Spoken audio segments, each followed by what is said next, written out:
Have you ever wondered what a seed looks like from the inside when it's germinating? You might have grown seeds yourself for your garden or sprouted them on the windowsill. It's really easy to grow seeds. You might have hopped down to the health food store and bought some mungbeans and alfalfa, take them home, you soak them overnight, 8 or 12 hours, and in the morning you rinse them out, and then you can put them on cotton wool or in a little dish of water. And then over the next few days, what do you observe? You see them swell up, you see a little root come out, you see them split open, and then a leaf emerges, and then you get to eat them. Now, I just want you to think about what you're observing when you watch a seed grow. So it's a very human experience, isn't it? There's a scale. You're bigger than the seed. You're only seeing them with your eyes. You know, you can't look down at it microscopically. And also, you're observing them at certain points of time. So you can't sit there for 3 or 4 days watching the whole process. So today, what I'm going to do is show you a seed germinating from a very different perspective. I'm going to show you the inside and the outside of the seed germinating at the same time. But I'm also going to show you a seed germinating in the 4th and 5th dimension. But to do that, you need your glasses, and I hope you still have them. So I saw a few people fiddling. And if you don't, you might need to share them with a friend. So we won't be wearing them right now. I'll tell you a little bit further on when we're going to put them on, and I'll put them on as a signal. But for now, just hold them in your lap. So we're getting organised. I'll just tell you a little bit about myself. I'm a visual artist, and I'm trained in the traditions of printmaking. So that's lino-cut, lithography, screen printing. And early in the 80s, when I was an art school student, I became really interested in computer graphics because, of course, you know, I was there when computers first came to the art school. None of us had ever used them before. And that led me to really think about the way computers were going to change our world, what was going to happen in digital technology. And I became really interested in how we visualise knowledge, and also about virtual worlds. But this also led me to think about scientific technology, because of course science was really taking on those digital technologies, particularly microscopy. And I've been really inspired by microscopy in my work. And I can show you. Oops.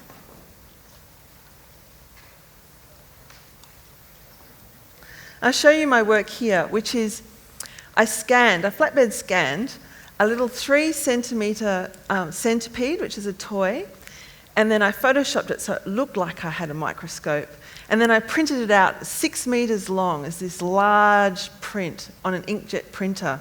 And it was to give that sense of scale, as if you're looking down the lens of a microscope. But I was just playing. I was pretending to be a scientist. So I decided that really and truly, after all of this work that I'd been doing, I really wanted to use science for real. So I approached the Department of Applied Mathematics at the Australian National University. Now, the Department of Applied Mathematics are leaders in the field of 3D microcomputed X-ray tomography. Now, 3D microcomputed X-ray tomography is a really big mouthful, so I'm going to call it micro-CT for short. I'm going to show you what a micro-CT instrument looks like. They're like big cameras, really. So you've got a filament at one end and an optical board at the other, and X-rays get shot through your little specimen, and it creates an image at the other end. And what that creates is 3-dimensional data, or volumetric data. Now, to give you an idea of what volumetric data is, you're all familiar with CAT scans. You know, you see those 2D images of brains and heads? Well, imagine if you had your whole head from ear to ear CAT scanned with lots and lots and lots of slices, hundreds of slices, and that was all digitised, and all those slices were put in one stack. That means that you'd have 3-dimensional volume data, so it's a 3D data set. And that's what the micro-CT does. It creates this 3D data set. But the difference is it's about 100 times more powerful than a medical CAT scanner. So if you put your brain in there, you'll probably get vaporised. And also the other difference is it goes down to about a resolution of 2 microns. And also it's about scanning really little things, not big things like heads. So to give you an idea of scale, what I have here is a little slater which is, you'll find them in the garden. And you'll see them under pots. If you lift up a pot, you'll see a little slater moving about. And they are actually terrestrial crustaceans. And when you touch them, they roll up into a tiny ball. And they look a little bit like the Sydney Opera House. You see them with their little backs. So what you're seeing is actually a slater that's been scanned with micro-CT. And I've visualised it with this really amazing program called Drishti, which has also been created at the ANU alongside the micro-CT program. And Drishti is amazing because it's open source software. You don't buy it, you can download it for free on the internet. The only difference is that you can't use it with normal computer-generated imagery. It's actually used for micro-CT data, volumetric data. And as you know, X-rays are always in grayscale, so I've been able to colour this little slater in different colours. And what you can see here is its muscular structure inside. And if you look at the top there, you can actually see its last lunch, which was probably someone's tomato or strawberry. So I was really interested in how to create this work as a visual artist. But what I was interested in, because this is a static object, it might be moving, which is animation only, but it's a static object. What I was interested in is what happens when you add time to three-dimensional data, because that's when it becomes the fourth dimension. So I proposed to the Department of Applied Mathematics to add time to this data, and I proposed to them to scan germinating seeds. So what you have here is little mungbeans and alfalfa being X-rayed in the micro-CT. They're growing in a test tube. Now the reason you might be wondering about this, why I'm using mungbeans and alfalfa, is because I'm interested in agricultural crops. Because the underlying premise of my work is my interest in, well, how are we going in the future with agriculture and how are we going to grow our food in the future? And you know, it's been estimated that by 2050 there's going to be 10 billion people on this planet. And that means that we're going to have to quadruple our food yield just to feed those people. So I was wondering as an artist how to make work that kind of reflected my concerns about the future of the planet. But, you know, growing mungbeans and alfalfa in the X-ray machine, you know, it's not going to solve the world food shortage or any of those kind of things. And also to start with, you know, no one has ever done this before. No one's ever X-rayed germinating seeds. And so as an artist, let alone a scientist, I was really entering uncharted territory. And for that reason, I've had a lot of deaths. And I'll show you here, this is actually what happens inside the test tube. You know, these seeds are in there and they're really trying to grow, but it's a little bit like global warming in there, you know, it's a mini global warming. It's really hot in there. You can see a little bit of condensation and evaporation on the test tube at the back. And you can see those seeds, they're really trying to grow. So actually what this experiment showed me was that growing seeds in a test tube with micro-CT, it's not easy to grow food or food crops when the climate conditions aren't right, you know. That was a bit of a worry. But actually, you know, even though I had failures in this work, I wasn't succeeding with what I wanted to do, which was to X-ray seed sprouting.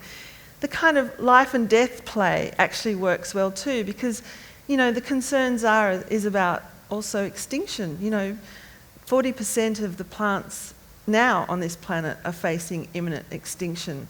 So, you know, because of our excessive activity and our increased activity with lots more people in the world, lots of plants and species with it are really facing challenges. So I wanted to explore with this work how that would show it. But I have had some successes. And what you'll see for the first time is seeds germinating in 3D and 4D. So what you're seeing inside the seed is actually little gas bubbles forming.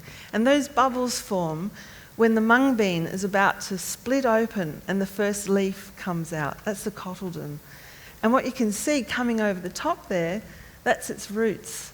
And you can see through its roots. So you can see the inside and the outside of the seed at the same time. And you can see the roots moving as they're trying to find somewhere to anchor. As the seed anchors down, it will flip up and then the leaf comes out. But you can also see other little things in there as well, like moisture coming up through the bottom of the seed base, and then you can see the interior of the seed grow as those bubbles start to form. But how is this art? How do I bring this to a gallery? How do I get people to experience this kind of science as an art form?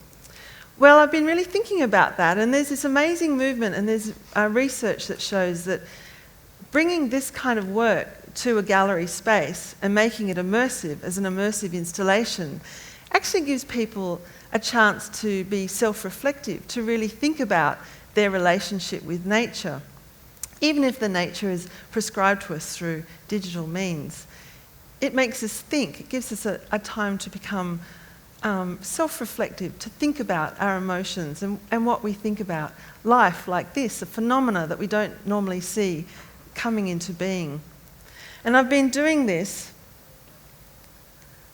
by using stereoscopic projections. It's like 3D cinema. You might go to the cinema and put those glasses on and you get to see this amazing thing coming out of the screen. So I've been doing this in the gallery. And this gives people an amazing opportunity to sit and reflect and look at and watch something that they've never seen before in the most profound way. And I've been calling this the fifth dimension because it's an individual experience. It's another dimension that's added to that work.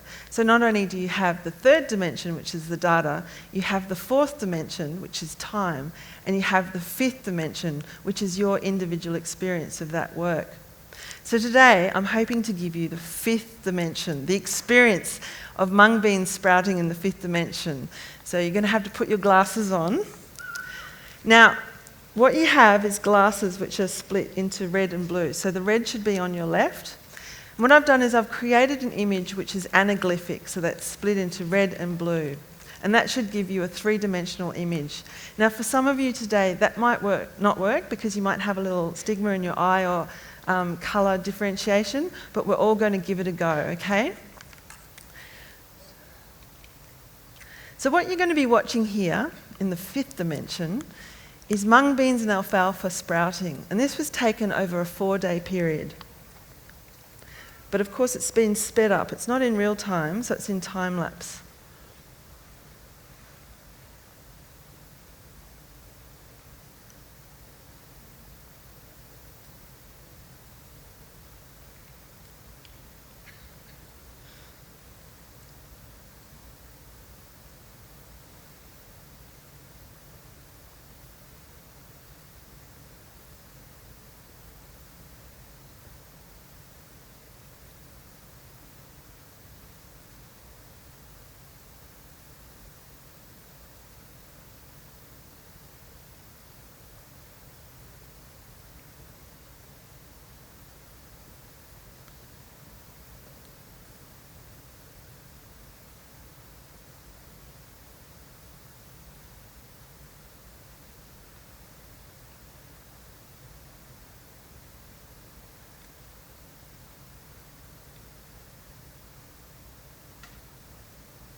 So what I'm hoping for my...